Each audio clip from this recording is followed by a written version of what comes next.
எல்லாருக்கும் வணக்கம்.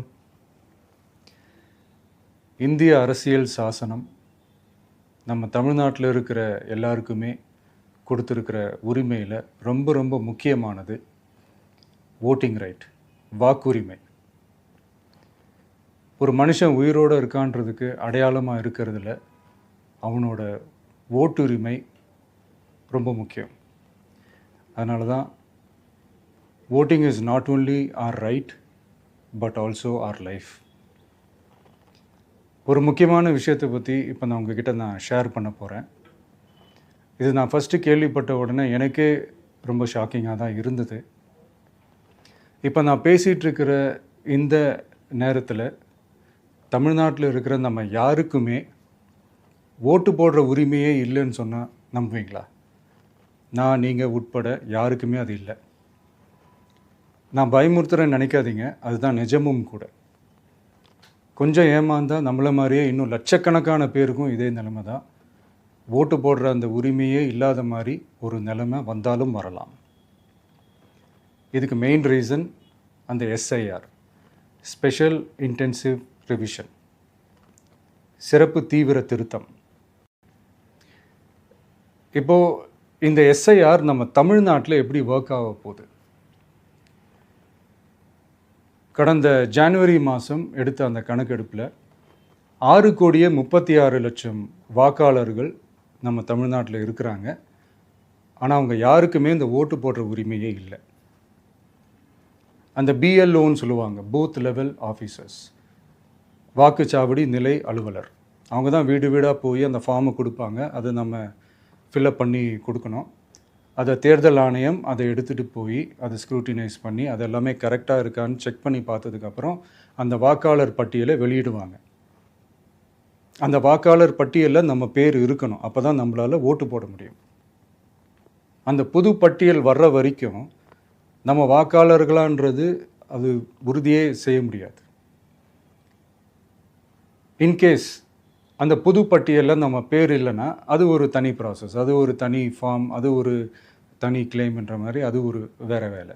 ஸோ இந்த மாதிரி நிறையா சிரமங்கள் குழப்பங்கள் இருக்கிறதுனால மக்களுக்கு இது மேலே ஒரு கன்ஃபியூஷன் ஒன்று இருக்குது. இது என்ன வெரிஃபிகேஷனா இல்லை ஒரு மறைமுக ரீரெஜிஸ்ட்ரேஷனா இல்லை இது ஒரு நியூ ரெஜிஸ்ட்ரேஷன் மாதிரியே தானா அப்படின்ற மாதிரி நிறைய கன்ஃபியூஷன் இருக்குது.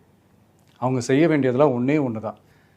இந்த மாதிரி வீடு வீடாக போய் அந்த எனிமரேஷன் ஃபார்ம் நம்ம ஃபில்அப் பண்ணி கொடுக்கும்போது அதுக்கான அக்னாலேஜ்மெண்ட்டை அந்த பிஎல்ஓ அந்த ஆஃபீஸர்கிட்ட இருந்து நீங்கள் வாங்கிக்கணும். அது ரொம்ப ரொம்ப முக்கியம். இது நான் சொல்கிறது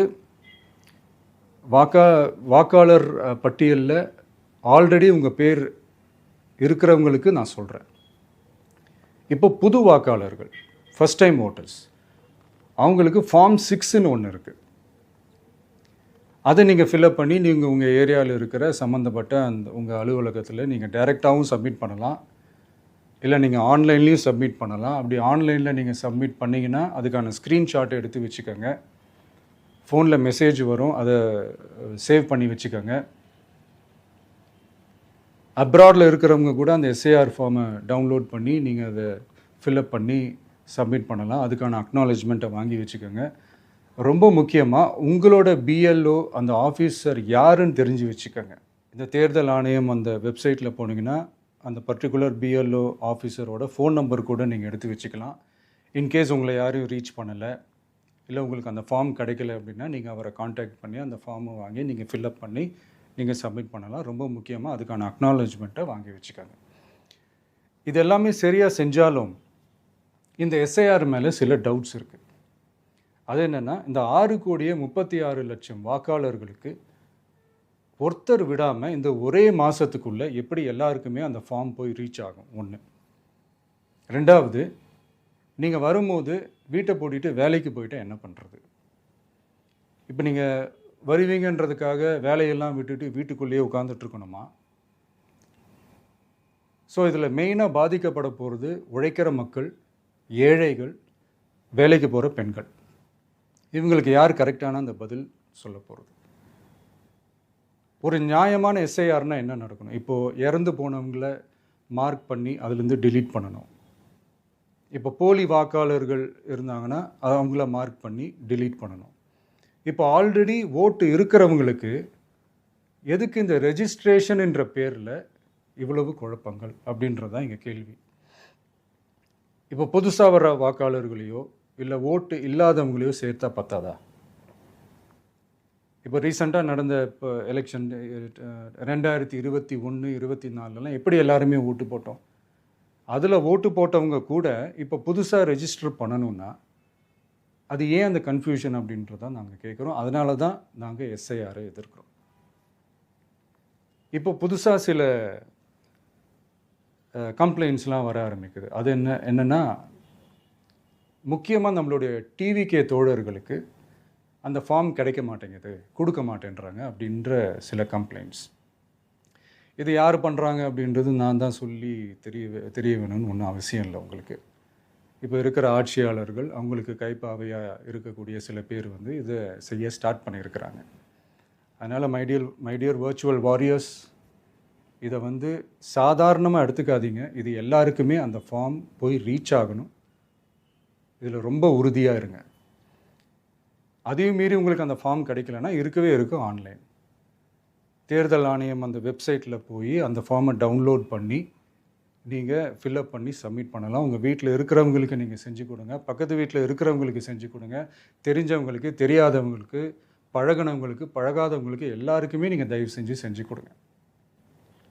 அண்ட் ரொம்ப முக்கியமாக நம்ம ஜென்சி கிட்ஸ், நம்ம ஃபஸ்ட் டைம் ஓட்டர்ஸ், நம்ம புது வாக்காளர்கள், நம்ம நண்பா நண்பிகள், அவங்க ரொம்ப கேர்ஃபுல்லாக இருக்கணும்.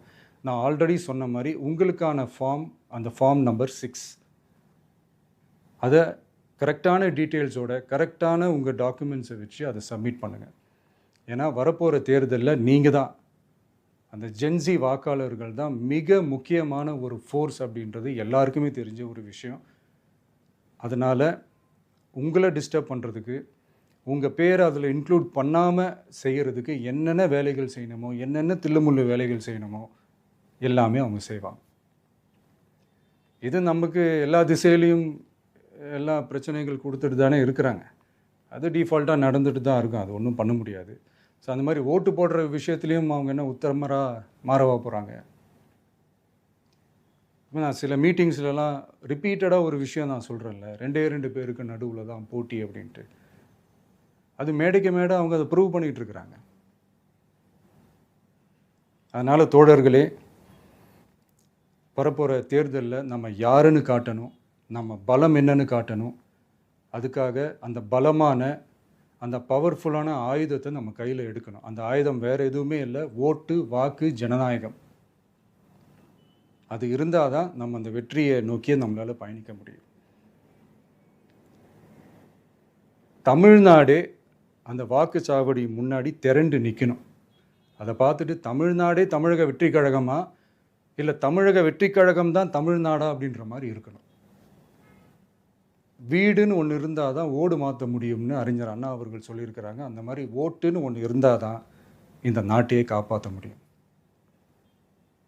அப்புறம் இன்னொரு முக்கியமான விஷயம், அந்த எனிமரேஷன் ஃபார்ம் நீங்கள் ஆன்லைனில் நீங்கள் ஃபில்அப் பண்ணும்போது அதில் ஒரு சில ப்ராப்ளம்ஸ் வர்றதுக்கு வாய்ப்பு இருக்குது. அது உங்களுடைய ஓட்டர் ஐடியில் இருக்கிற உங்கள் பேரும் ஆதார் கார்டில் இருக்கிற பேரும் அந்த ஸ்பெல்லிங், இனிஷியல்ஸ் எல்லாமே ஒரே மாதிரி இருந்தால் தான் அது அக்செப்ட் ஆகும், இல்லைன்னா அக்செப்ட் ஆகாது.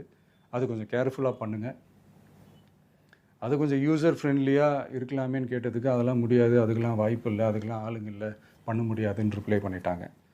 ஸோ அதனால் மைடியர் டிவிகே தோழர்களே, மைடியர் ஜென்சி படை பலமே, உஷாராக இருங்க, கான்ஃபிடெண்ட்டாக இருங்க, நல்லதே நடக்கும், வெற்றி நிச்சயம். மீண்டும் சந்திக்கும் வரை நன்றி, வணக்கம்.